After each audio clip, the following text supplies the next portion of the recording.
মা, নমস্কার মা। নমস্কার। ভালো থাকো বাবা, বসো। আহ,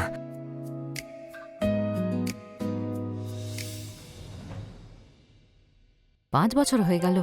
এই IAS করতে হবে না, আর একটা ভালো চাকরি দেখে নাও। হ্যাঁ মা, একটা বড় কোম্পানি থেকে অফার লেটার পেয়েছি, খুব তাড়াতাড়ি জয়েন করতে চলেছি। সত্যি বলছো? হ্যাঁ। বেঁচে থাকো বাবা। তাড়াতাড়ি ব্যবস্থা করে পায়েলকে এখান থেকে নিয়ে যাও, আর নিজের সঙ্গে রাখো। কতদিন আর বাপের বাড়িতে পড়ে থাকবে? হ্যাঁ মা, সেটাই ভেবেছি। আচ্ছা, পায়েল কোথায়? দেখতে পাচ্ছি না। আবার কোথায় থাকবে? নিজের ঘরে। যখন থেকে জানতে পেরেছে তুমি চলে যাবে, নিজেকে ঘরবন্দি করে রেখেছে ও। আমি দেখা করে আসছি ওর সাথে। হ্যাঁ হ্যাঁ, যাও।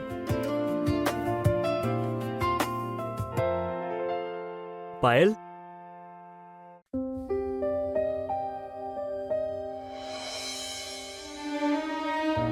পায়েল, আরে কি হয়েছে? তুমি কাঁদছো কেন? আরে আমি তোমার সাথে দেখা করতে এসেছি, তুমি খুশি হওনি? তুমিও ভালো করে জানো, আর আমিও জানি যে তুমি আমার জন্য এখানে আসো না। আরে বাবা, যখন সুন্দরী মেয়ে কাঁদে না, তখন একদম ভালো লাগে না, তখন ওর চোখের তলায় কালি পড়ে যায়। আমাকে এখান থেকে নিয়ে চলো, আমি এখানে থাকতে চাই না। আরে তুমি আমার সাথে গিয়েই বা কি করবে? হ্যাঁ, কি করবে বলো?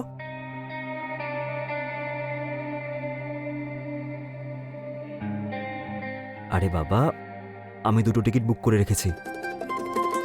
সত্যি? আর তুমি তো বললে না যে তুমি আমার সাথে গিয়ে কি করবে?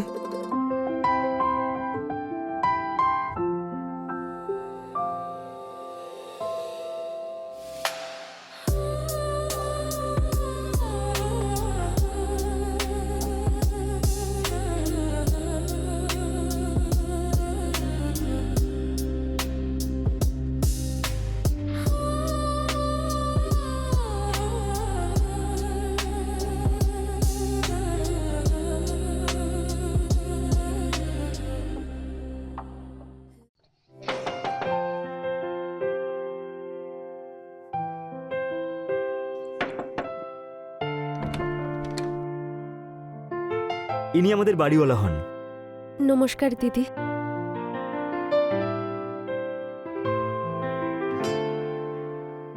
তুমি তো আমার ছোট বোনের মতো। ঘরটা তো আপনি আগেই দেখে নিয়েছেন। ডিপোজিট আর 1 মাসের অ্যাডভান্স দিতে হবে। হ্যাঁ, ততক্ষণ আপনি এই ডিপোজিটটা রেখে দিন, পরের মাসে আপনাকে ভাড়াটা দিয়ে দেবো। তবে আমি পুরুষদের উপর ভরসা করি না, কিন্তু আপনার স্ত্রী এত সুন্দরী, তাই করছি। আসুন।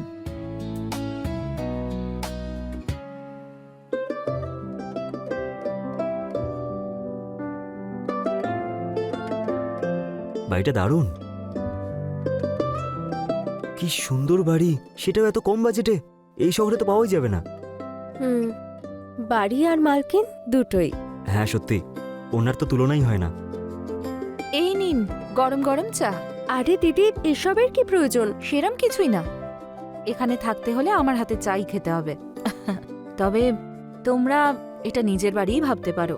যতটা আমার, ততটাই অধিকার তোমাদেরও আছে। কোনো জিনিস যদি ব্যবহার করতে হয় নিঃসংকোচে করো, কিন্তু ভাঙচুর করো না যেন। শুনুন দিদি, এই ঘরে লক নেই নাকি? আরে লকের কি দরকার আছে? তোমরা তো এখন ইয়াং। আমি দরজা ঠকঠক না করে ভেতরে তো আসবো না।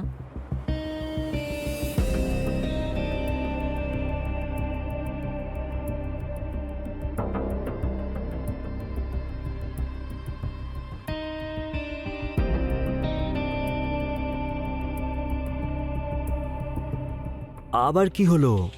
মুখটা এরকম করে আছো কেন? দেখো, ওনার একটাই ছেলে, আর সে হস্টেলে থাকে, স্বামী তো নেই, তাই ডিস্টার্ব করতে কেউ আসবে না। একটু হাসো না। আমি জিনিসপত্র সেট করে আসছি। আরে আরে, পরে রেখে দেবে তুমি। প্রথমে আমরা সেই সব কাজ করি যেটার জন্য আমরা এই বাড়িটা নিয়েছি। তাহলে এখন কি করব? আচ্ছা, এটাও কি আমাকে বলতে হবে?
ঘুমিয়ে ওঠার পরে আমার এত ক্লান্ত লাগছে কেন?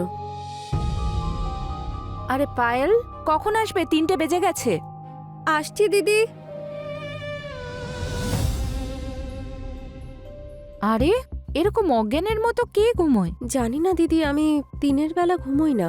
কে জানে কিভাবে চোখ লেগে গেছিল। মনে হচ্ছে তোমার বর তোমায় সারা রাত জাগিয়ে রেখেছিল। কি দিদি, আপনিও না? আমি নিজের জন্য খাবার বানাচ্ছিলাম, ভাবলাম তোমার জন্য বানিয়ে রাখি। আরে দিদি, এসবের কি প্রয়োজন? দিদি আপনিও খান না? আমার খাওয়া হয়ে গেছে, তুমি খাও। আরে কি হলো, তুমি খাচ্ছ না কেন? দিদি আমি খাবার কি করে খাবো? ও না খেয়ে অফিসে কাজ করছে। তাহলে কাল থেকে ওর জন্য টিফিন বানিয়ে দিও। খাও। তুমি বসে আছো কেন? দিদি আপনি একটা অদ্ভুত গন্ধ পাচ্ছেন না? এই গন্ধটাই আমার একাকিত্বের সম্বল। তুমি খাবার খেয়ে নাও, তারপর কিচেনে বাসনগুলো ধুয়ে রেখে দিও। ঠিক আছে দিদি।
আরে কোথায়? কি?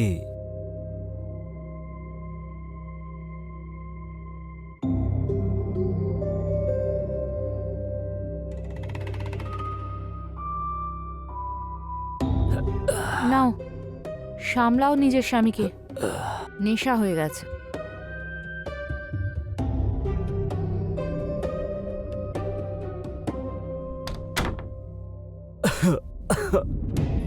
তুমি জানো যে নেশা করা আমার একদম পছন্দ নয়, তাও তুমি কেন করলে? আরে ওই বন্ধুরা পার্টি করতে চাইছিল সেই জন্য, তাই সবাইকে খাওয়াতে হয়েছে, আর নিজেও একটু খেয়েছি। তুমি কবে থেকে এসব খাচ্ছ? কাছে এসো। একটা কাজ করো, আমি খাবার দিয়ে দিচ্ছি, তুমি হাত মুখ ধুয়ে নাও। আরে বাবা, খাবো তো নিশ্চয়ই, কিন্তু খাবার নয়, তোমাকে।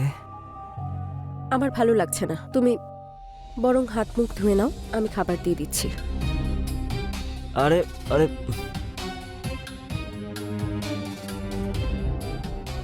আসো না প্লিজ।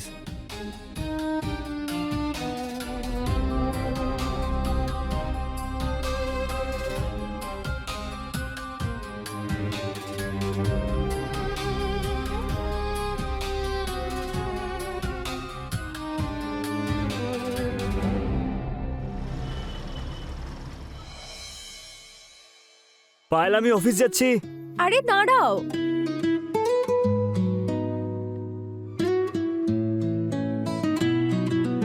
এই নাও তোমার টিফিন। এসব এসব কখন করলে? কাল দিদির সাথে মার্কেটে গেছিলাম তো, তাই সবজি কিনে এনেছিলাম সেই জন্য। কাল দুপুরে খাবারই খাচ্ছিল না, তুমি টিফিন নিয়ে যাওনি না? ঠিক আছে, আমি আসছি।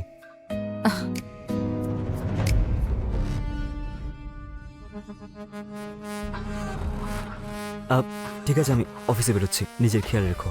আরে ও কেন রাখবে, আমি আছি তোর খেয়াল রাখার জন্য। বাই।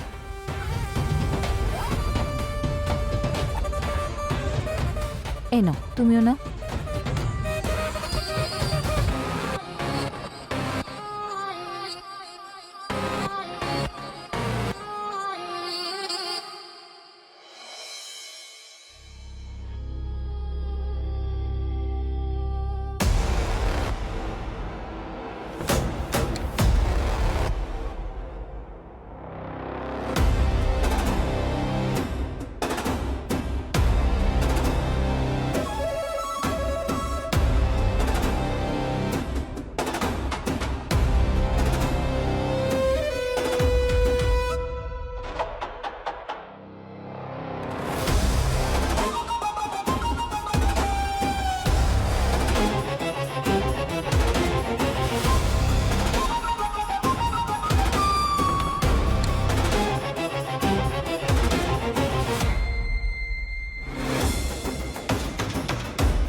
শালা হারামি, কাজ বাড়িয়ে চলে গেল।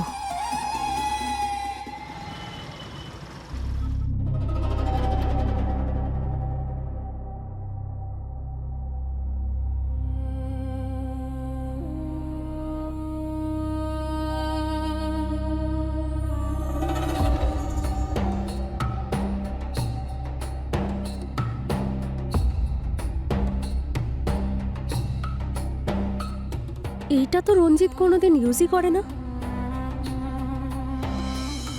এই নাও গরম গরম চা। তাহলে এটা কে আনতে পারে? এই নাও, তুমিও না। কিছু বুঝতে পারছি না, কিছু একটা তো ব্যাপার আছে।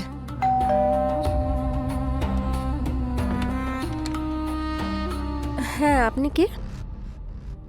Hello darling. এটা কি অসভ্যতামি! আরে নতুন মনে হচ্ছে, তোর রেটটা কি আমাকে বল। তার মানে? আরে কি বলতো, আমি ওর পুরনো কাস্টমার, ও তো সবসময় ডিসকাউন্ট দিত, এবার তুই কি দিবি আমাকে বল। দিদি, দিদি! কি দিদি দিদি করে যাচ্ছিস, রেটটা বল, কত নিবি? এসব কি হচ্ছে? কে তুমি? ভুলে গেলে আমাকে? তোমার পুরনো কাস্টমার তো। চলো বেরো এখান থেকে। আরে রেটটা একটু বাড়িয়ে দেবো। চলো বেরো এখান থেকে।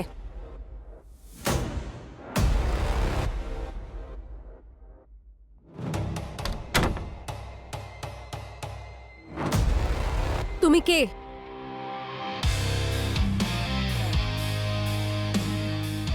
আরে বাহ, আপনি থেকে এই সোজা তুমিতে চলে এলে। তাহলে এখানে এই ব্যবসা চালাও তুমি? ও তাহলে পুতুল সোনা জানতে পেরে গেছে? হ্যাঁ, তাতে কি? কি করেছো তুমি আমার সাথে? কিছুই তো করিনি। তাহলে এটা আমার রুমে কোথা থেকে এলো?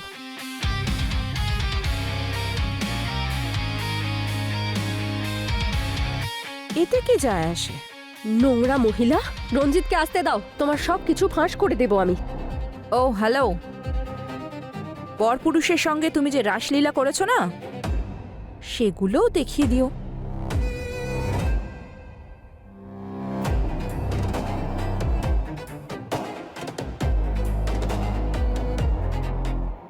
নিজের আর নিজের বাড়ির লোকেদের সম্মান যদি বাঁচাতে চাও, তাহলে চুপচাপ সেটা করতে থাকো যেটা বলবো, বুঝেছো? আর যে কাজটা তুমি অজ্ঞান অবস্থায় করতে, সেটা এবার থেকে সজ্ঞানে করবে।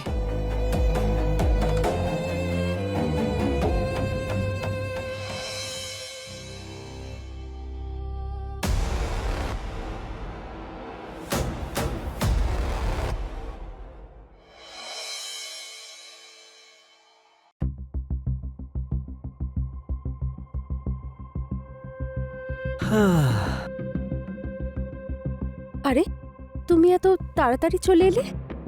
হ্যাঁ, কেন? তাড়াতাড়ি এসে কি ভুল করলাম নাকি?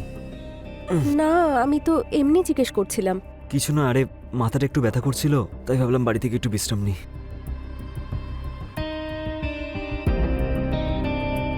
কিন্তু তোমার কি হয়েছে? এইসব সব ঠিক আছে তো?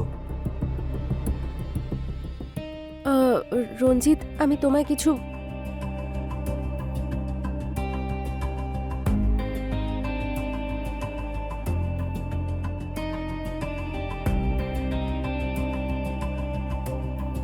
আমি তোমার জন্য চা বানিয়ে আনছি। আর বলছি কি, বেশি করে না একটু আদা দিও, মাথাটা খুব ব্যথা করছে।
আজকে ওর মুখের দিকে তাকিয়ে দেখেছো?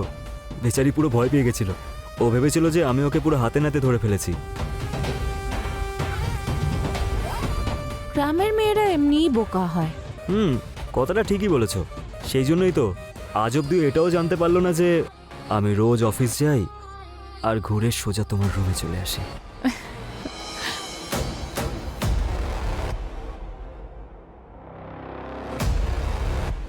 আমি তো তোমায় কবে থেকেই বলছিলাম ওকে নিয়ে এসো, নিয়ে এসো। এতদিনে তো 20 লাখ টাকা কামিয়েই নিতাম। আরে তাহলে এবার ইনকাম করবে আমার ডার্লিং। কিন্তু এটা দেখো, ও যেন কোনো ঝামেলা না করে। তুমি চিন্তা করো না, ও পুরো কন্ট্রোলে আছে। মরে যাবে তবুও মুখ খুলবে না।